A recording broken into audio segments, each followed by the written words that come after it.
قوم सबा, जिसने कभी गुर्बत नहीं देखी, जहां जर की कोई कद्र न थी और दरिया बरकत बनकर रवां थे। अब जरा सोचें, महज एक नन्हा सा जानवर और यमन का वो तारीखी डैम, और फिर तकदीर ने अपना खेल दिखाया। न कोई जंग, न कोई आफत, न कोई कुदरती आफत, बस खालिक का इशारा और चंद घंटों में दुनिया की दौलतमंद तरीन तहजीब मिट्टी में मिल गई। आज हम बात कर रहे हैं इस अजीब दास्तान की जिसे कुरान हकीम ने महफूज किया। ये है कौम सबा की कहानी, खुशहाली से बर्बादी तक का सफ़र, और जो आप सुनने वाले हैं वो रूह तक को झंझोड़ देगा। अरब के जुनूब में जदीद यमन की सरजमीन पर एक कौम आबाद थी जो अपनी खुशहाली में बेमिसाल थी। ये लोग आम नहीं थे, पूरी दुनिया में इन जैसी कामयाब कौम कोई ना थी। ज़मीन सरसब्ज, आबो हवा खुशगवार, बारिशें बरवक्त।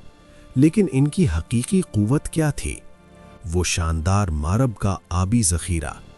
ये तामीर इतनी ज़बरदस्त थी कि इससे दोनों जानिब के वसी बागात सैराब होते।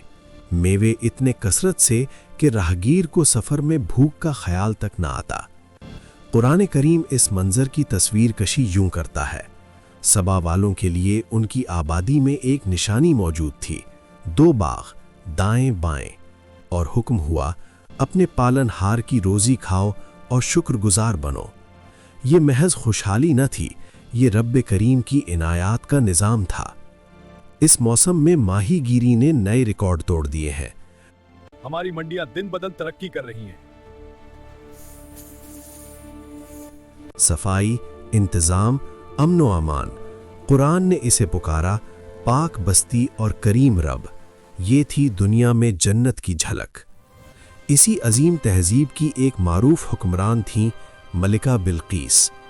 उलमा के मुताबिक बिल्कीस दानाई, हिकमत और इक़्तिदार में मुनफरिद थीं।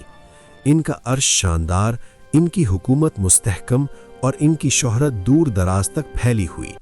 यहाँ तक कि ये खबर अल्लाह के पैगंबर हज़रत सुलेमान अलैहिस्सलाम को पहुँची। सुलेमान अलैहिस्सलाम वो पैगंबर जिन्हें ऐसे इख्तियारात मिले जो किसी को नसीब न हुए। जिनों इंस इनकी इताअत में, परिंदे इनसे हम कलाम और हवाएं इनकी खिदमतकार। इन्होंने मलिका को पैगाम रवाना किया। कुरान इस तहरीर के मजमून को यूं बयान करता है, ये सुलेमान की जानिब से है और शुरुआत अल्लाह के नाम से है, और पैगाम था खुदाए वाहिद के आगे झुक जाओ। मलिका ने अपने दरबारियों से राय तलब की, कीमती तोहफे भेजे, ज़र, सिमो, नगीन, लेकिन सुलेमान अलैहिस्सलाम ने मुस्तरद कर दिया और फरमाया, मेरे रब की अता तुम्हारे खजानों से बरतर है। ये सुनकर बल्कीस समझ गईं ये कोई दुनियावी हुक्मरान नहीं, ये रब के रसूल हैं। फिर वो खुद हाजिर हुईं। जब शफ़ाफ फर्श वाले दरबार में कदम रखा तो पानी समझकर दामन संभाला। हकीकत जाहिर हुई। इस लम्हे मलिका ने ऐलान किया, ए रब, मैं खता पर थी, अब मैं वाहिद खुदा को मानती हूँ। उलमा के मुताबिक मलिका के बाद पूरी कौम ने भी तौहीद कबूल कर ली। ये थी सबा की रूहानी व मादी बुलंदी। लेकिन ज़माना कब ठहरता है? बल्कीस का अहद गुजर गया, पुश्तें बदलीं, हुक्मरान तब्दील हुए, और आहिस्ता आहिस्ता एहसान मंदी की जगह खुद पसंदी ने ले ली। ये बागात हमारी मेहनत का समर है, ये डैम हमारी माँ की कारीगरी है, ये खुशहाली हमारी ज़हाद का नतीजा है। खालिक का तज़किरा कम होता गया और अपनी सलाहियतों पर फ़ख्र बढ़ता गया। रब ने मुतनब्बह किया, रसूल भेजे, लेकिन इन्होंने ठट्ठा किया। पैगंबरों ने कहा, ये बागात तुम्हारी सलाहियत का करिश्मा नहीं, ये खालिक की मेहरबानी है। अगर एहसान फरामोशी करोगे तो ये नेमत आफत में बदल जाएगी। लेकिन कौम हंस पड़ती। इनका रद्द अमल, तुम ढोंग रचा रहे हो। हमारा ये डैम देखो, पहाड़ जैसा मुस्तहकम, क्या तुम्हारा खुदा इसे मुन कर सकता है? पैगंबर जवाब देते, जब खालिक गिरफ्त करता है तो सबब छोटा होता है, सिर्फ उसका फरमान काफी है। लेकिन चेहरों पर सिर्फ इस्तिकबार कोई नजर आफत आता। आनी होती तो अब तक आ जाती। हमारी हुकूमत मजबूत है, हमारा डैम नाकाबिले शिकस्त है, कोई हमें नुकसान नहीं पहुंचा सकता। बरस बीतते गए, रसूलों ने मुसलसल खबरदार किया। मेहरबानी सख्ती बनने से पहले होश में आ जाओ। लेकिन दिल सख्त रहे।